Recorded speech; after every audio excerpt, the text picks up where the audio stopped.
ఎన్టీఆర్ జిల్లా విజయవాడలో దారుణం చోటు చేసుకుంది. ప్రమాదవశాత్తు తారు డబ్బాలో ఇరుక్కున్న ఓ కూలీ 2 రోజుల పాటు దాంట్లోని ఉండిపోయాడు.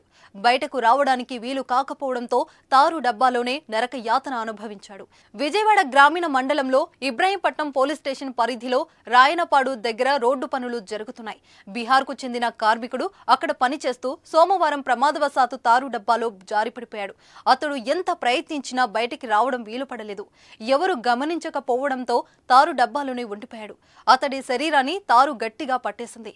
బలవంతంగా లాగిన కూడా బయటకు రావడం సాధ్యపడలేదు. తేజస్ అకాడమీ స్థాపించిన 12 సంవత్సరాల్లో 1918 డిఫెన్స్ ఉద్యోగాలతో పాటు ఇంటర్లో రాష్ట్ర స్థాయి మార్కు సాధించి తెలంగాణ నెంబర్ 1 గా నిలిచిన తేజస్ నీరు లేక అలానే నరకం అనుభవించాడు. కన్నీళ్లు దిగమింగుకుంటూ సాయం కోసం వేచి చూశాడు.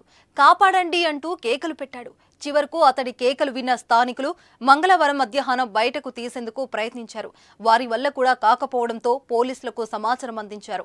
రంగంలోకి దిగిన పోలీసులు అతి కష్టం మీద ఆ కూలీని బయటికి తీసి రక్షించారు.